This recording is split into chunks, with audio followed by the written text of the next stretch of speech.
de Montréal. C'est une façon très spéciale d'aborder l'ésotérisme. Ce gars-là vous parle un peu comme un livre ouvert parce qu'il reçoit à mesure les mots qu'il doit dire. Puis des fois, il s'arrête, il attend que le mot vienne, puis il dit le mot juste. Tant et si bien que lorsque vous écoutez Bernard sur cassette, des fois c'est surprenant de voir à quel point ce qu'il dit, tout ce qu'il dit est très important. C'est pas comme un politicien.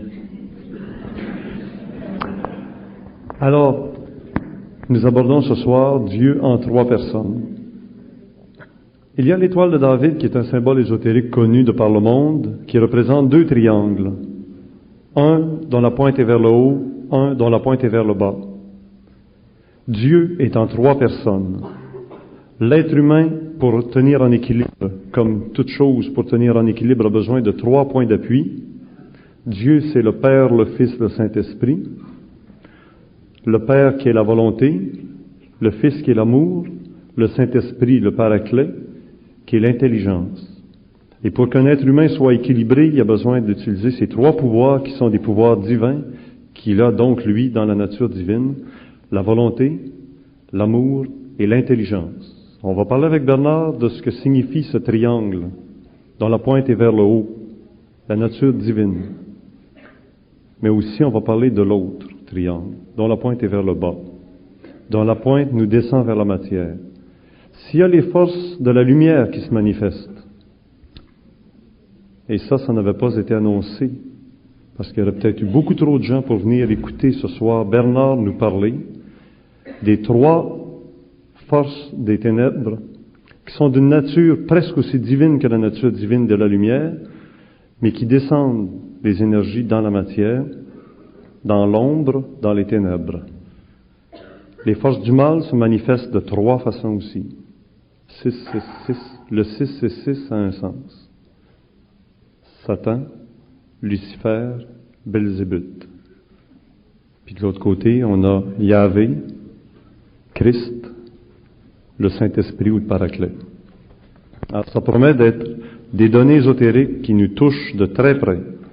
Vous avez en vous la nature divine et vous avez en vous la nature satanique. On va essayer d'en savoir un peu plus long tantôt avec Bernard de Montréal qui s'en vient derrière.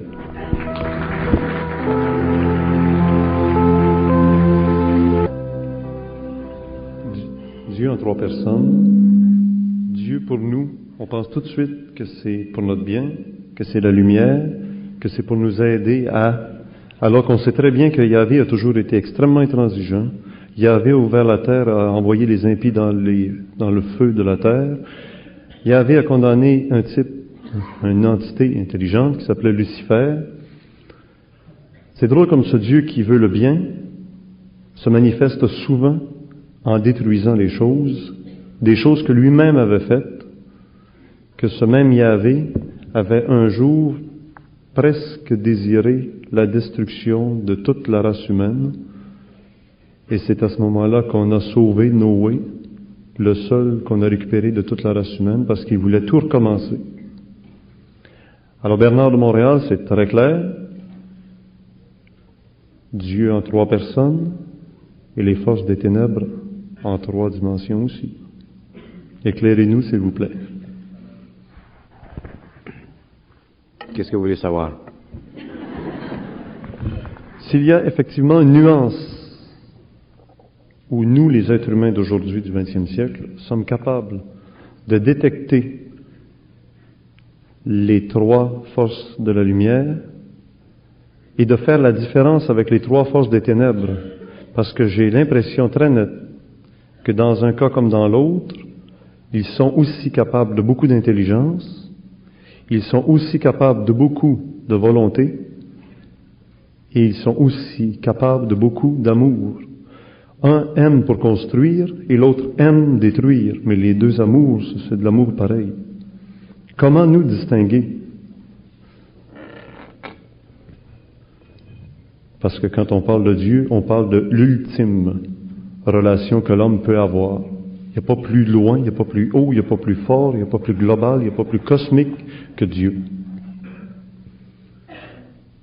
Qu'est-ce que vous voulez savoir? En boutade, je voudrais savoir le numéro de téléphone du bon Dieu et aussi le numéro de téléphone du mauvais Dieu. Parce que c'est bien beau savoir la vérité des choses, le bon, mais il y a le mauvais aussi. Le numéro de téléphone du bon Dieu, c'est 000. Et le numéro de téléphone du mauvais Dieu, c'est 666.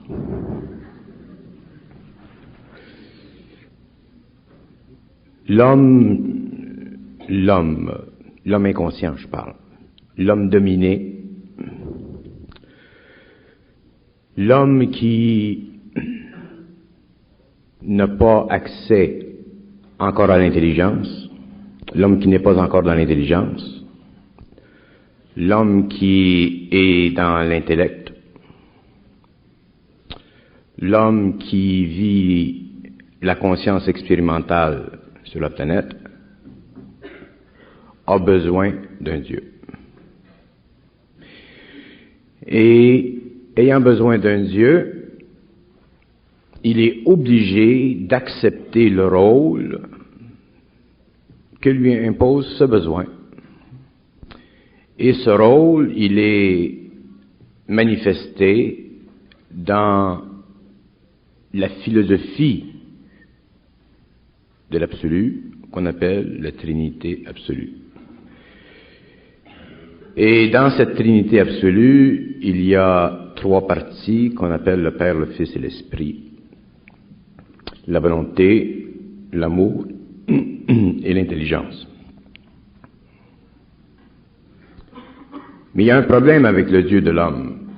C'est que le Dieu de l'homme est un Dieu qui a été institué par des intelligences supérieures pour permettre qu'il y ait sur la terre une évolution progressive de l'émotion et de l'intelligence de l'homme.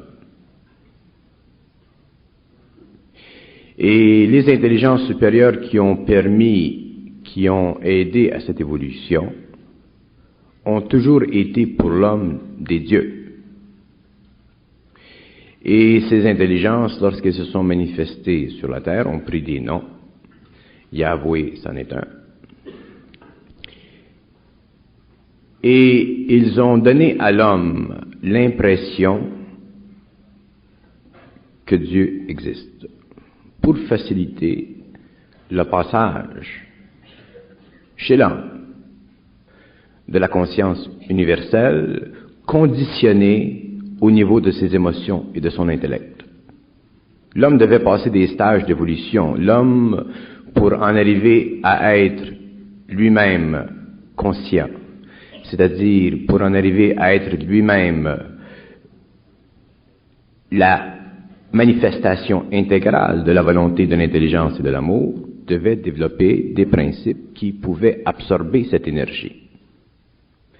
Et l'homme étant inconscient, l'homme étant très astral, l'homme étant primitif, l'homme n'étant pas dans l'intelligence, il fut obligé d'accepter qu'il y ait au-dessus de lui un être qu'on appelle Dieu, qui, pour remplir les trois fonctions ultimes de l'évolution, qui sont l'intelligence, la volonté et l'amour, devait emprunter la qualité d'être à la fois unitaire et trinitaire. Étant parfait, il pouvait se diviser et être un. Et l'homme de la terre a été piégé par les intelligences. Il a été piégé non pas parce que les intelligences ont voulu le piéger, mais parce qu'il devait être piégé pour avoir la chance d'évoluer jusqu'à un certain stage où ensuite il put être en contact avec l'intelligence.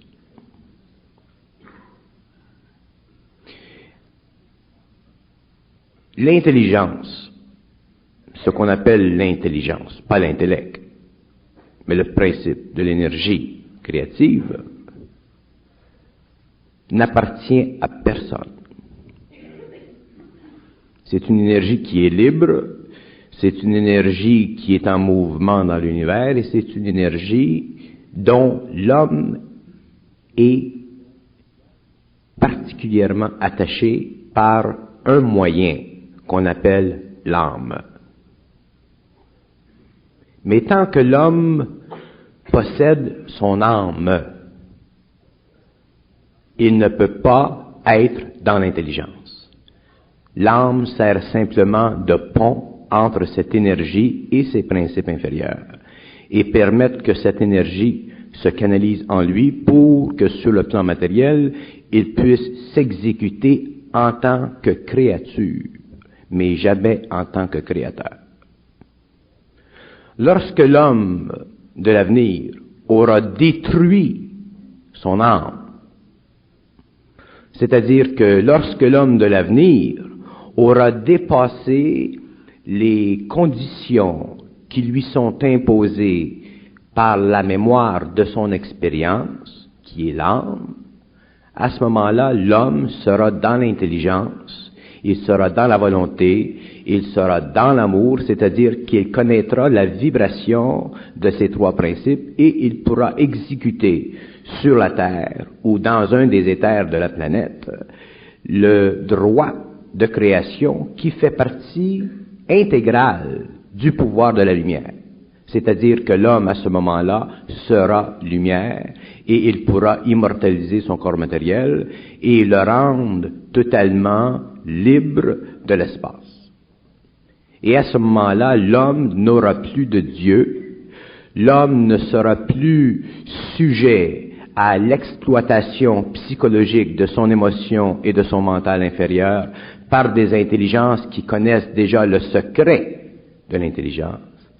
Et à partir de ce moment-là, l'homme sera un être libre et il pourra comprendre parfaitement les lois de l'énergie.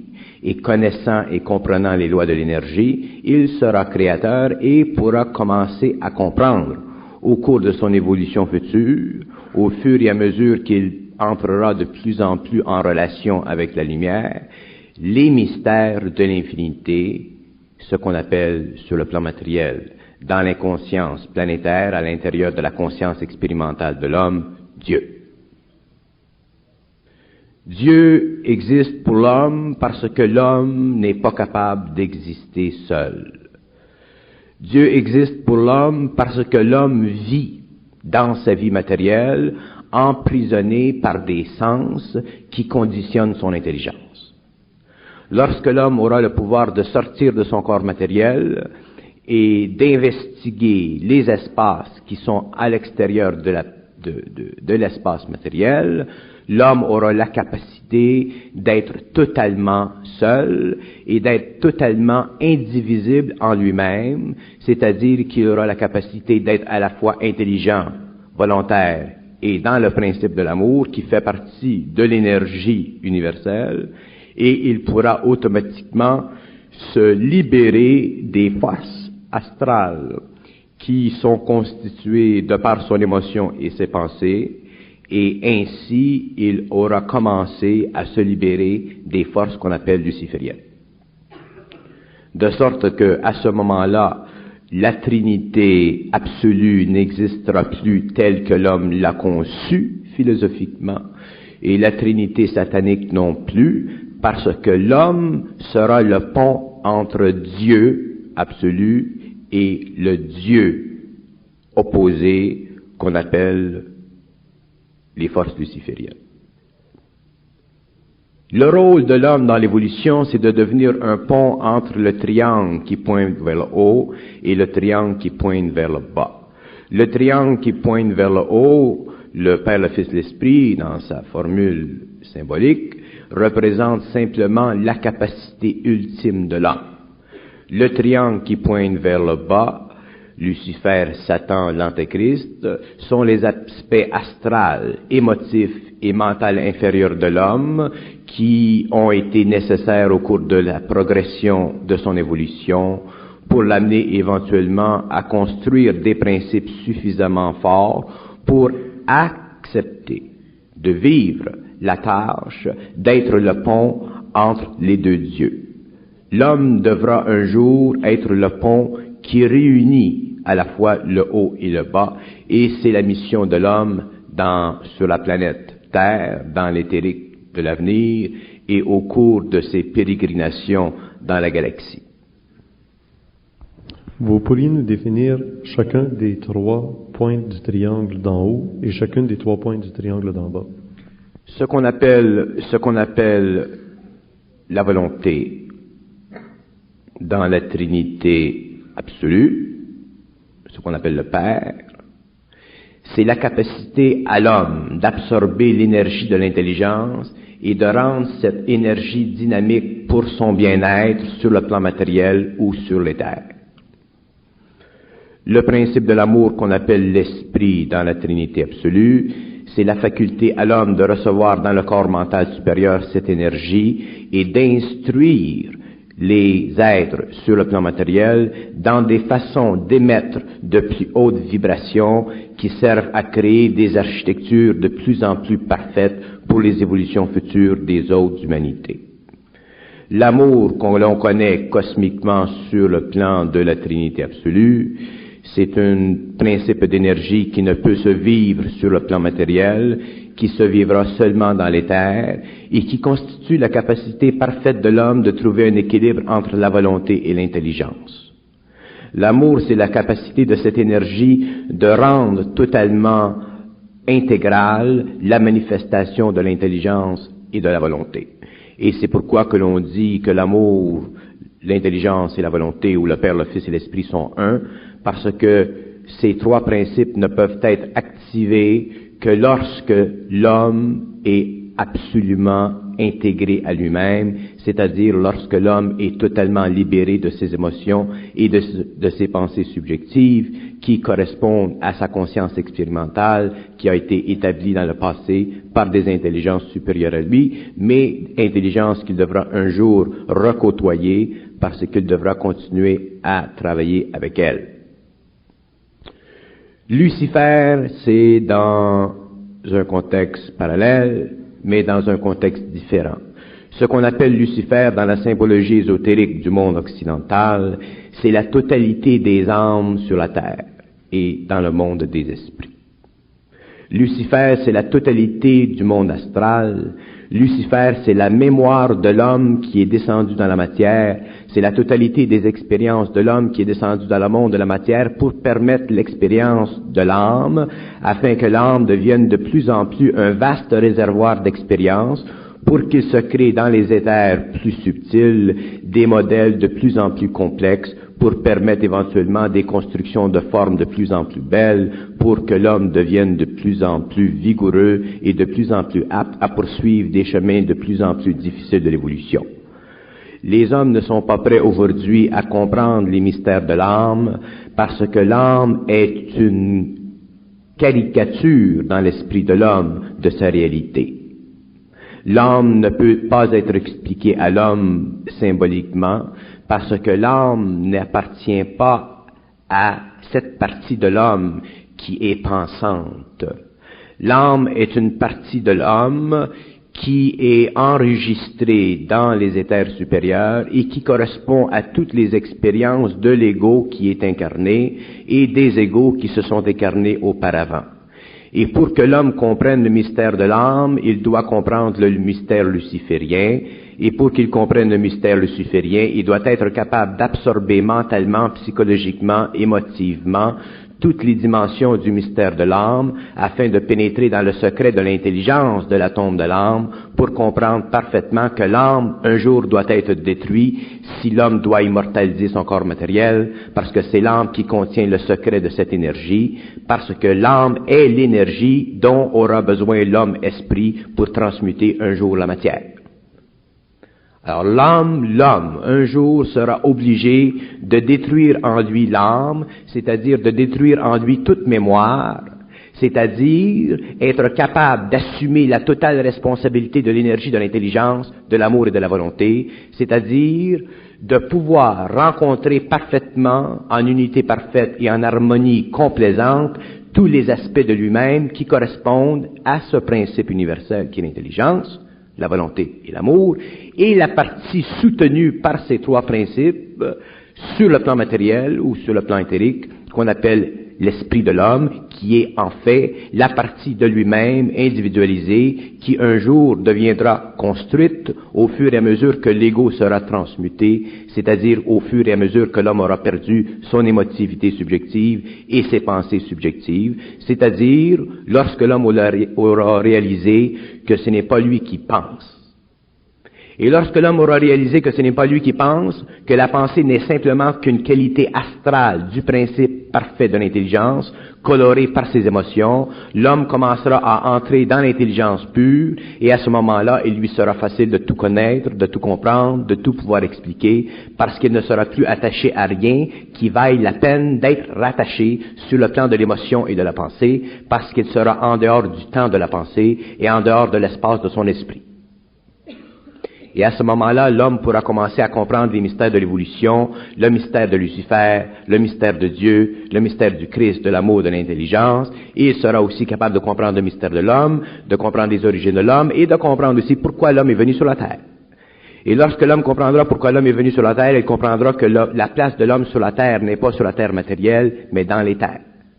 Et lorsque l'homme comprendra que la place de l'homme est dans les terres, il réalisera à ce moment-là que tout ce qui s'est passé au cours de l'évolution, au cours des siècles et des millénaires, n'était simplement qu'une programmation imposée sur la conscience expérimentale de l'homme pour l'accroissement de son pouvoir mental, émotif et vital, afin qu'un jour il soit suffisamment orchestré dans l'architecture de ses cendres pour pouvoir absorber parfaitement l'intelligence, l'amour et la volonté, afin que lui devienne un créateur et qu'il cesse d'être une créature et qu'il devienne un maître de la vie et qu'il puisse moduler à sa fréquence les énergies qui sont parfaites. À ce moment-là, l'homme commencera à comprendre le phénomène de l'infinité, et commençant à comprendre le phénomène de l'infinité, il pourra se déplacer dans le temps et connaître tous les frères qui sont avec lui dans le temps ou en dehors des espaces qui conditionnent la matière matérielle. Vous nous avez défini une des trois pointes du triangle inversé, Lucifer. Il y en a deux autres. L'Antéchrist, qui convient en polarité avec le Christ, est la sommation totale de tout ce qui est astral dans l'homme. Tous les hommes possèdent en eux de la conscience de l'Antéchrist. Parce que tous les hommes sont incapables de réaliser en eux l'intelligence, la volonté et l'amour. Et ce qu'ils réalisent en eux, en tant qu'intelligence, volonté et amour, n'est qu'une imperfection, une dégradation de ces principes universels, et tout ce qui est dégradé dans le temps sert à la force qui tend à diriger l'homme vers la matière, vers le sol, vers les bas-fonds de son expérience, pour lui permettre, en retour, d'absorber une certaine quantité d'expérience pour le bénéfice de l'âme. L'Antéchrist, dans sa forme symbolique, représente tout ce qui empêche l'homme de savoir et représente tout ce qui domine l'homme par le biais de ses émotions et de ses pensées subjectives, parce que tant que l'homme n'est pas dans l'intelligence, il n'a pas le pouvoir de savoir. Et tant que l'homme n'a pas le pouvoir de savoir, il est obligé de croire. Et tant que l'homme est obligé de croire, il est dominé par une croyance qui plaît à ses émotions et à son intellect, et c'est le danger de l'homme et de l'humanité. Pourquoi dans les textes prophétiques on parle de l'Antéchrist comme un individu bien particulier?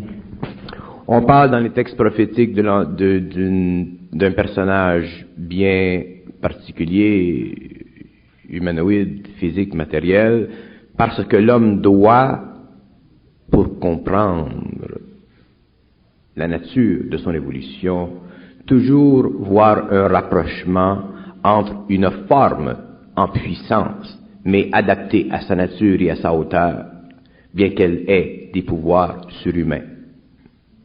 L'homme a toujours été un être qu'on peut facilement identifier avec ce qu'il croit de lui-même. Parler de l'Antéchrist à l'homme sans que cette force possède un visage humain et un corps humain, ça ne s'enregistrait pas dans la conscience de l'homme.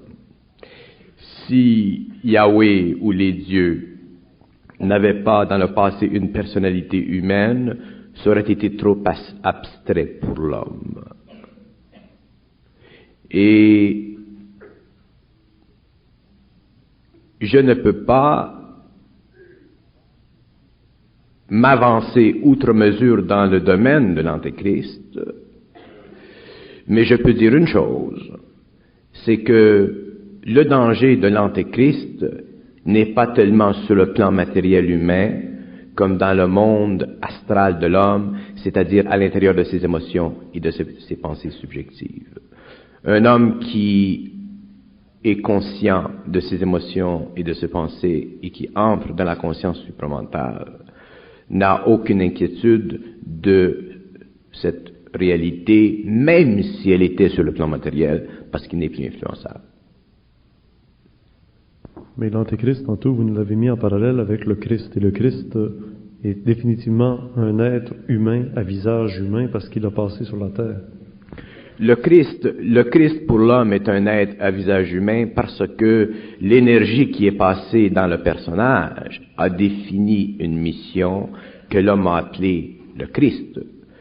Mais en fait, ce n'est pas le personnage matériel qui a passé sur la terre qui est important, c'est la canalisation de l'énergie cosmique à l'intérieur d'une forme humaine. L'homme s'attache à la forme, mais il ne connaît pas les lois de l'énergie.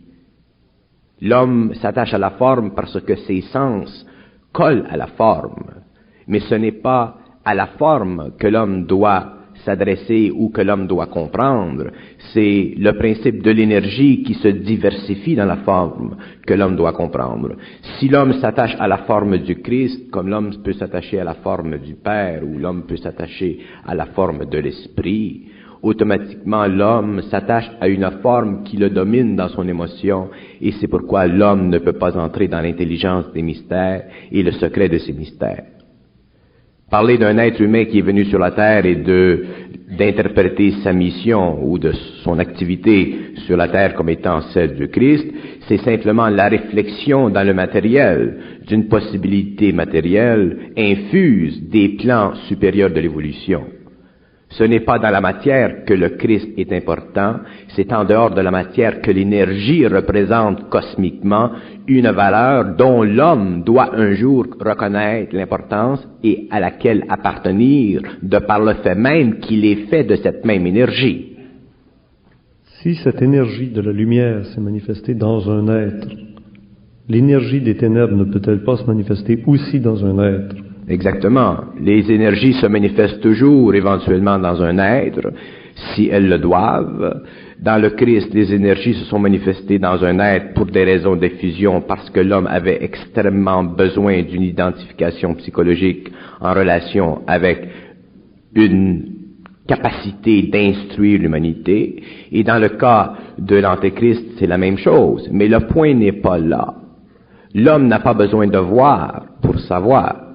L'homme n'a pas besoin, à un certain moment de son évolution, d'avoir accès à une symbologie quelconque ou à une forme quelconque pour comprendre les lois universelles.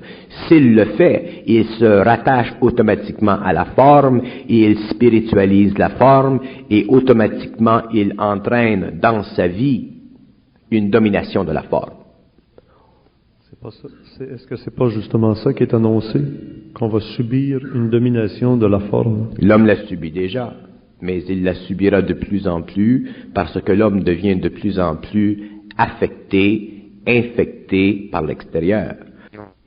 Devra découvrir à un certain moment de sa vie l'importance d'être totalement dans son intelligence, d'une façon intégrale et d'une façon absolue, afin d'absorber en lui-même l'énergie de cette intelligence et de détruire tous les supports de l'âme qui ont constitué au cours de l'évolution les aspects essentiels de l'évolution progressive de l'homme, qui l'ont amené l'homme à une très haute spiritualité. Mais dans le cas de l'évolution future, l'homme devra totalement dépasser la spiritualité et elle sera dépassée lorsqu'il pourra détruire les fondations mêmes de l'âme en lui, et les fondations de l'âme sont toutes les mémoires qui sont contenues dans l'astral de l'homme. C'est pourquoi l'homme de demain ne pourra plus penser, il sera totalement et parfaitement dans l'intelligence.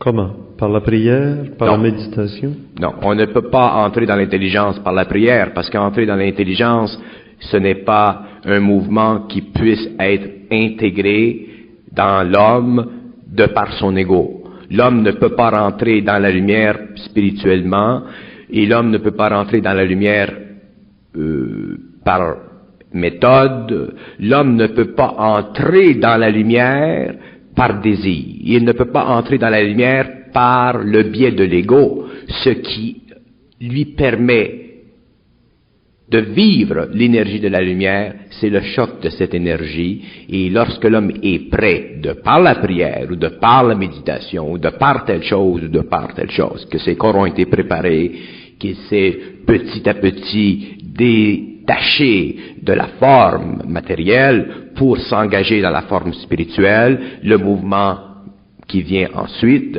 c'est la destruction de ces formes, et c'est dans la destruction de ces formes que pénètre la lumière. Est-ce que la loi de la réincarnation est directement attachée à cela dans l'évolution? La loi de réincarnation existe tant que l'homme a de la mémoire. Et lorsque l'homme n'a plus de mémoire, la loi de réincarnation n'existe plus parce que l'homme immortalise son corps matériel et il ne peut plus retourner au monde des esprits. L'âme et la mémoire, tantôt, c'est ensemble. L'âme et la mémoire, c'est la même chose. Et tant que l'homme n'a pas détruit la mémoire de l'âme, il est assujetti émotivement et au niveau de ses pensées à cette mémoire, et automatiquement il est incapable d'être dans l'intelligence. Parce que s'il était dans l'intelligence avec de l'émotion ou des pensées subjectives, ses corps ne pourraient absorber cette énergie et il y aurait automatiquement destruction. Alors ma question du départ était à savoir comment faire la distinction entre le bon Dieu et les forces des ténèbres qui se manifestent aussi par des pouvoirs surhumains. Le bon Dieu et les forces des ténèbres pour l'homme sont aussi mauvaises les unes que les autres. Parce que les forces positives ou les forces négatives sont des forces qui ont une action différente chez l'homme. Les forces négatives retardent l'évolution de l'homme. Les forces positives aident à l'évolution de l'homme. Les forces négatives plongent l'homme dans la matière. Les forces positives plongent l'homme dans la spiritualité. Et pour que l'homme soit libéré de la polarité du positif et du négatif, il doit être totalement dans l'intelligence, et lorsqu'il est dans l'intelligence, il n'est plus ni attaché au positif, ni attaché au négatif, mais il peut se servir des deux forces pour renverser là où il doit l'effet de plus en plus puissant de l'une ou de l'autre. Autrement dit, tant que l'être humain sera en quête ou de la vérité ou de ce qui lui fait peur, pour fuir ce qui lui fait peur, l'être humain sera toujours facile. Il sera subjectif, oui. Parce Alors, que la vérité, c'est l'intelligence du mensonge, et le mensonge, c'est la stupidité de l'intelligence. Alors l'homme doit donc devenir centrique.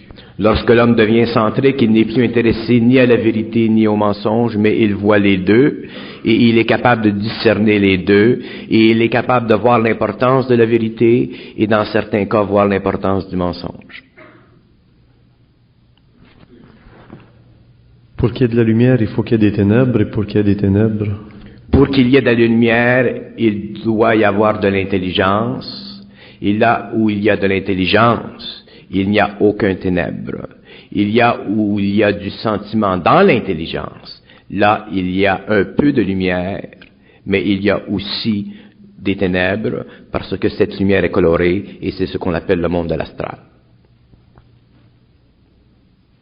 Alors Bernard de Montréal, il semblerait qu'on doit faire face et rechercher la lumière et rechercher les ténèbres. Non, on ne doit rien rechercher. Parce que dans notre vie, ce que l'on recherche fait partie toujours de notre astralité. Alors s'il y a plus de force positive dans l'homme, il cherchera des formes qui sont plus lumineuses. S'il y a beaucoup de négativité dans l'homme, il cherchera des formes qui sont plus négative, plus ténébreuse. Mais l'homme, et je parle de l'homme-esprit, de l'homme de demain, doit être libre à la fois des formes lumineuses comme des formes qui sont sombres, parce que il ne peut pas se nourrir ni de l'une ni de l'autre, parce que toutes les deux appartiennent à l'astral. Un homme qui est cosmique, c'est-à-dire un homme qui est totalement intégré dans le haut et le bas, un homme qui ne vit plus au niveau de sa personnalité, mais dont la personnalité est au service de son esprit et non de son ego, n'est plus capable de s'intéresser à rien parce qu'il est intéressé à tout.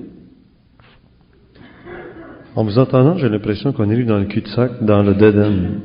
Nous ne vivons pas dans un cul-de-sac, nous vivons dans un cul. Point final.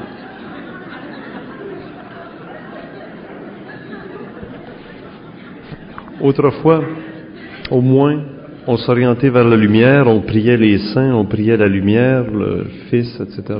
Et là, vous nous dites attention parce que même eux font partie de l'astralité. Autrefois, on faisait toutes sortes de choses parce que ça faisait partie de l'évolution de l'homme.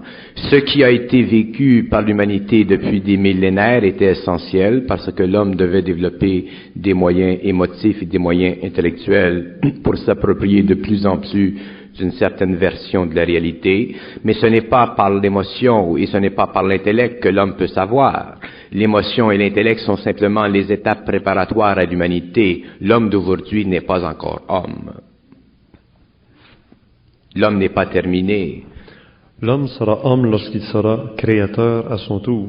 L'homme sera homme lorsqu'il sera créateur, et il sera créateur dans les terres, et c'est dans les terres qu'il sera dans l'intelligence, qu'il pourra se servir de l'amour pour créer, qu'il pourra se servir du son pour entretenir tous les aspects de la volonté créative et de l'intelligence créative, et c'est dans les terres que l'homme vivra ce qu'on appelle le paradis terrestre, et non le ciel. L'homme ne doit jamais aller au ciel. Quelle différence y a-t-il?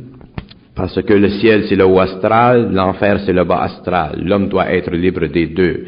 L'homme doit aller dans le paradis terrestre, c'est-à-dire dans une dimension parallèle de la planète, et continuer à évoluer sur un plan de lumière et continuer à construire des mondes supérieurs. Si l'homme va au ciel, il est totalement obligé d'être en banqueroute, parce que les êtres qui sont morts sont des êtres qui sont totalement prisonniers du temps et ils n'ont aucune capacité éventuellement d'intégrer avec la lumière. Il n'y a pas de fusion dans le monde des morts. La fusion se fait sur le plan matériel et prépare l'homme à l'éthérique.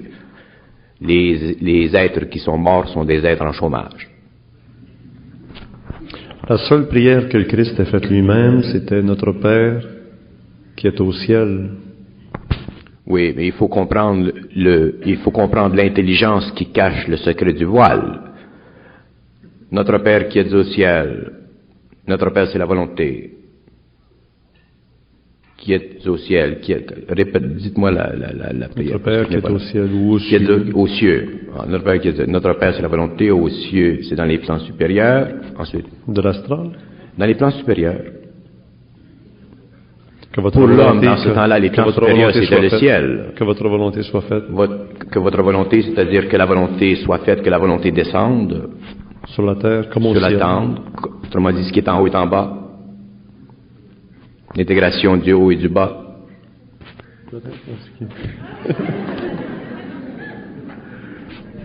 Je suis bloqué là.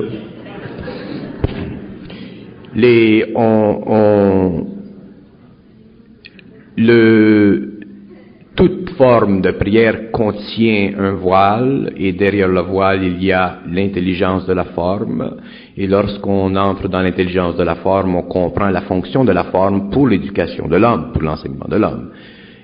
Mais on ne peut plus être prisonnier de la vibration émotive dans la forme qui fait que l'homme doit prier. À un certain moment, l'homme ne doit plus prier, l'homme doit communiquer par télépathie avec les mondes supérieurs.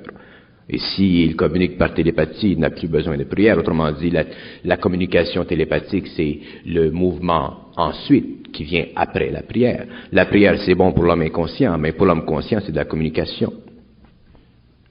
Que votre nom soit sanctifié, que votre règne vienne. Que votre nom soit sanctifié veut dire que la volonté soit représentée d'une façon parfaite.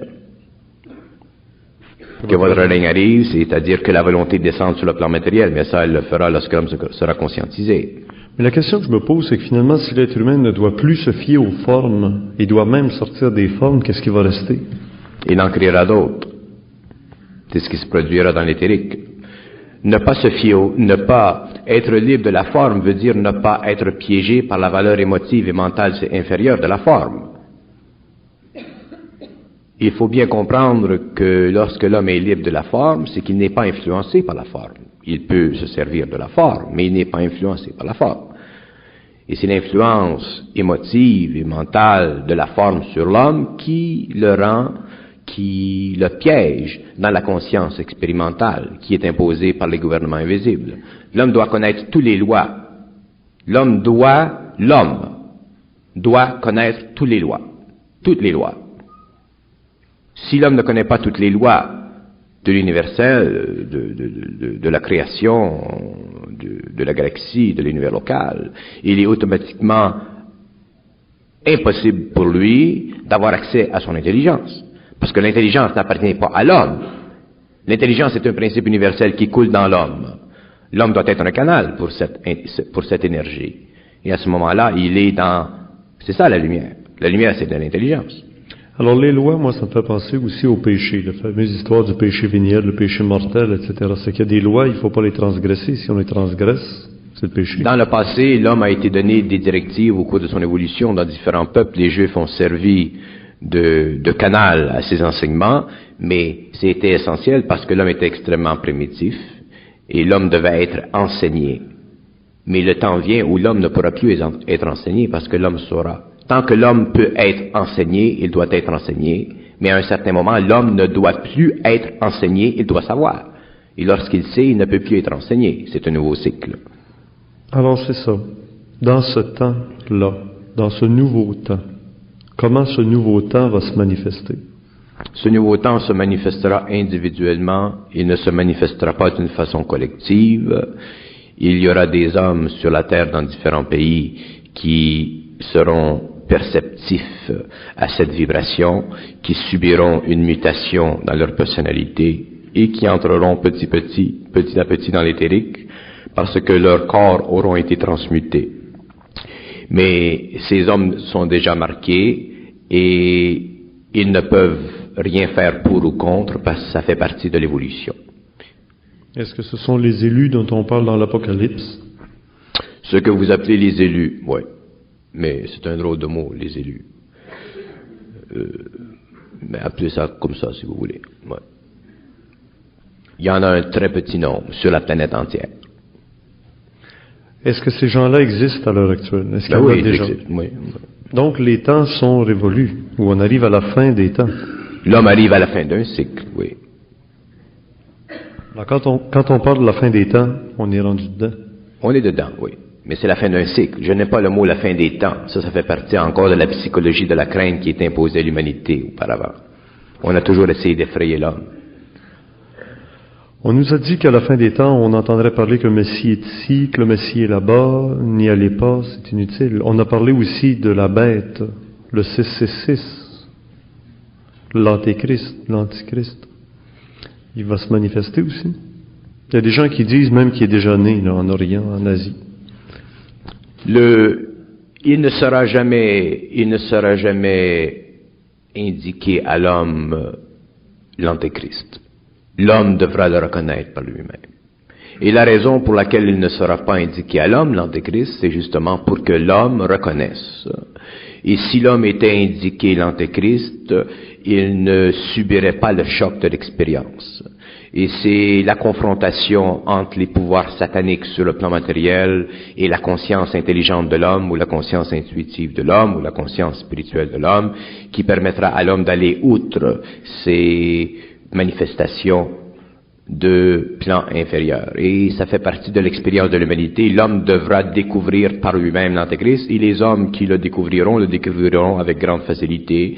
Et les hommes qui seront piégés dans la manigance de ces forces seront piégés parce qu'ils n'auront pas le discernement, mais ça fait partie du drame de la fin des temps, du cycle apocalyptique de l'homme. Avoir le discernement, est-ce que c'est une question d'intelligence, une question de conscience? Le discernement, c'est la qualité profonde de l'intelligence cosmique. Le discernement, c'est la qualité la plus difficile à l'homme de développer parce que elle est fondée sur la destruction totale de ses émotions et de ses pensées subjectives. Moins il y a d'émotions dans l'homme, plus il y a de discernement. J'ai peur des fois qu'on fasse une confusion entre émotion et sentiment. Quelle est la différence? Quand je parle d'émotion, souvent les gens pensent que je parle de la destruction des émotions ou de la destruction. Je ne veux pas dire la destruction des émotions d'une façon flagrante. Je parle de la reconnaissance de l'influence émotive astrale dans l'homme. Une émotion, c'est très beau. Une émotion, c'est la mesure même de la beauté, de la sensibilité, mais l'émotion subjective astrale, cette force dans l'homme qui l'empêche d'être lui-même, qui l'empêche d'être, autrement dit, intelligent et volontaire, ceci empêche l'homme dans le développement du discernement. Être subjectif, ça a l'air d'être un défaut. Être subjectif, c'est une incapacité à l'homme d'être intelligent dans son activité humaine. Lorsque l'homme est intelligent dans son activité humaine, il n'est pas subjectif, il est objectif, il est neutre. Il est neutre, mais il doit aussi être centrique. La centricité, c'est un état d'esprit qui grandit avec le temps, au fur et à mesure que l'homme réalise de plus en plus l'illusion de la forme au niveau de son émotivité et de son mental inférieur. La centricité, dans le fond, c'est cet état où va l'homme et qui lui permettra un jour d'être dans l'intelligence. Pour revenir à nos deux triangles du départ, il y a eu Lucifer qui était la contrepartie de Dieu le Père, la volonté. Il y a eu l'Antéchrist qui était la contrepartie du Christ. Et la contrepartie de l'Esprit Saint, c'est Satan. Ce sont des symboles. Alors qu'est-ce que ça signifie? Ça signifie absolument rien. Pourtant, il y en a qui prient Satan et qui ont des réponses à leurs prières. Oui, mais lorsque les gens prient Satan et qu'ils ont des réponses à la prière, ce que le fait de prier leur permet de se mettre en syntonisation vibratoire avec l'astral. Il s'agit de l'astral d'un côté comme de l'autre. Il s'agit de l'astral absolument et seulement. La Sainte Vierge qui apparaît sur un buisson ardent. La Sainte Vierge qui apparaît sur un buisson ardent peut être la manifestation d'intelligence qui veulent aider l'humanité, comme d'intelligences qui veulent retarder l'évolution de l'humanité. Il y a des intelligences sur les autres plans qui ont le pouvoir de manifester la Sainte Vierge dans un club à gogo, comme ils ont le pouvoir de manifester la Sainte Vierge sur un buisson ardent, dépendant du travail qu'ils font sur l'esprit qui perçoivent l'expérience et dépendant de ce qu'ils veulent faire pour mettre la confusion dans l'esprit de l'homme ou élever l'esprit de l'homme. L'homme doit être totalement dans l'intelligence pour ne pas être affecté et infecté par les expériences psychologiques, astrales des êtres intelligents qui sont et qui font partie souvent de gouvernements invisibles qui ne sont pas nécessairement alliés au niveau fréquentiel de la lumière avec l'homme. Avant la destruction de Sodome et Gomorrhe, il y a eu la visite de 2 ou 3 émissaires qui venaient. Qui c'étaient ces gars-là? La destruction de Sodome et Gomorrhe a été une interférence avec l'évolution de l'humanité et ceux qui ont vécu, ceux qui ont participé à l'expérience de la destruction de Sodome et Gomorrhe sont obligés aujourd'hui de réincarner et de travailler sur la planète Terre afin de rééquilibrer le tort qu'ils ont fait. Sodome et Gomorrhe ne devaient pas être détruits de l'extérieur. C'est une ville, ce sont 2 villes qui devaient être détruites de l'intérieur et elles ont été détruites par des forces supérieures, intelligentes, qui ont imposé à l'homme une cicatrice dans l'évolution de sa psychologie matérielle. Extraterrestres? Oui. Alors, ces types-là extraterrestres, est-ce qu'ils sont en relation, eux aussi, avec le triangle d'en haut et le triangle d'en bas? C'est juste. Il y a des extraterrestres qui pas dans la même psychologie, effectivement, parce qu'ils sont beaucoup plus intelligents que l'homme, mais il y a des extraterrestres qui sont retardataires, qui sont anti-hommes et qui font tout pour créer de la confusion chez l'homme et le dominer, comme il y a des extraterrestres qui sont très évolués, qui sont très beaux et qui sont les amis de l'homme, et ce sont ces êtres-là qui viendront à la fin du cycle et non ceux qui viennent présentement.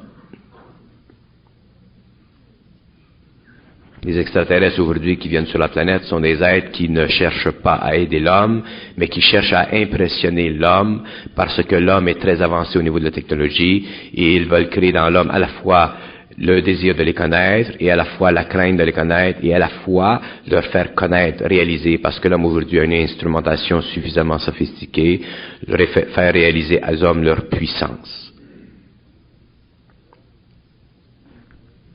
On peut croire aux extraterrestres sans croire les extraterrestres. On peut croire que les extraterrestres existent si on a certaines preuves suffisamment fondamentales, fixes, mais on ne doit jamais croire un extraterrestre.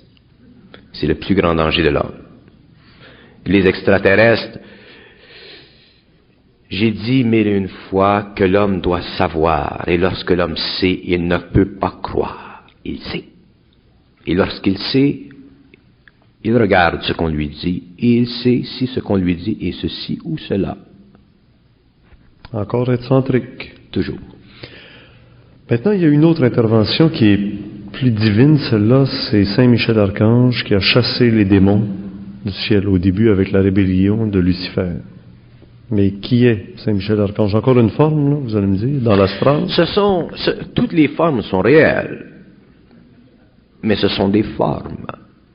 L'homme avait besoin d'être nourri spirituellement. Alors, on a nourri l'homme spirituellement. Alors, le combat, d'abord la rébellion. Qu'est-ce que ça veut dire la rébellion de Lucifer? La rébellion de Lucifer veut dire le mouvement, la sortie de certaines forces de la lumière pour pénétrer les espaces absolus. On a appelé ça la rébellion. Parce que l'homme devait être donné de connaître qu'il existe dans le cosmos une polarité, qu'il existe dans le cosmos des forces qui avancent et qui retardent. Mais l'homme n'a jamais compris que les forces qui avancent ou qui retardent sont toujours des forces qui le dominent selon qu'il est spirituel ou matériel. Et lorsque l'homme est conscient, lorsque l'homme est dans l'intelligence, que les forces avancent ou retardent l'humanité, ça ne change absolument rien en lui parce qu'il n'est plus influencé positivement ou négativement. De sorte que Michel Archange demeure une forme spirituelle qui le soulage, comme Lucifer demeure une forme négative qui l'enrage.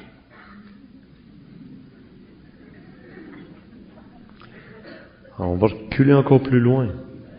Parce que, au début, Dieu s'est manifesté par la lumière. Il sépara la lumière des ténèbres. Oui, mais ça c'est simpliste de dire que Dieu se manifeste par la lumière. Tous les êtres qui sont dans les autres mondes, lorsqu'ils viennent dans la matière, sont lumière. Alors ils se manifestent par la lumière. C'est normal. Alors qui est-il, Dieu, en dehors de sa manifestation dans la lumière? Il y a des dieux pour l'homme, c'est-à-dire qu'il y a dans le cosmos des êtres qui ont le pouvoir sur la matière, qui ont le pouvoir de bilocation, qui ont le pouvoir de transmuter, de projeter des corps pour leur esprit. Et ces êtres-là, lorsqu'ils font leur activité en relation avec l'évolution de l'homme, effectivement, deviennent pour lui des dieux si l'homme est primitif. Mais un homme qui est conscient et un homme qui rencontre des êtres comme ça, ce ne sont pas des dieux pour lui, ce sont des êtres comme lui-même.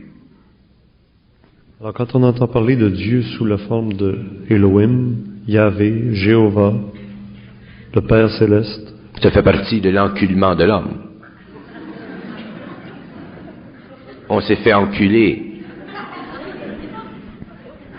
Et on aime ça. En tout cas, on a développé le culte de Dieu. C'est un bon feeling. Et quand on entend parler des forces des ténèbres sous le nom de Satan, Belzébuth, Lucifer, le diable, même les chose. démons, les deux bords. On se fait pas enculer, mais on se fait jouer. Un homme qui est libre, un homme qui est conscient, un homme qui est dans l'intelligence n'est pas affecté d'un bord ou de l'autre.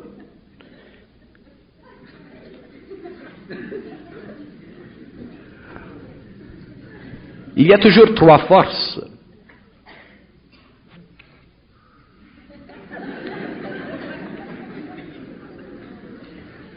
Que ce soit Dieu ou que ce...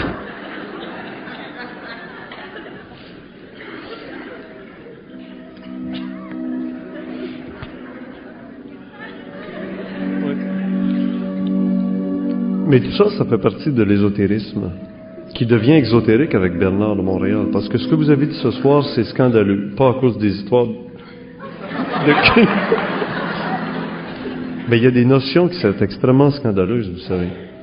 Oui, mais Alors, où va se tourner la société si c'est plus ni d'un bord ni de l'autre, même si on sent qu'on est tiraillé des deux bords? La société ne peut pas se tourner vers nulle part parce que la société éventuellement doit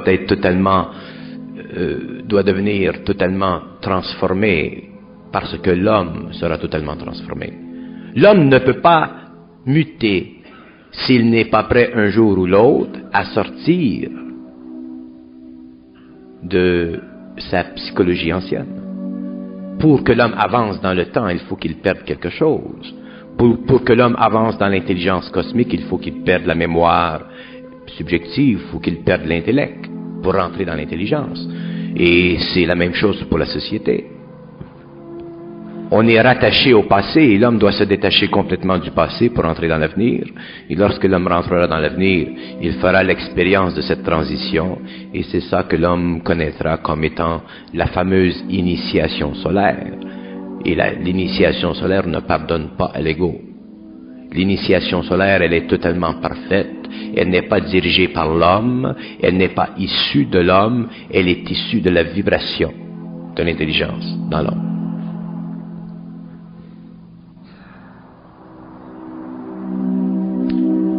La musique que vous entendez fait partie d'une nouvelle cassette.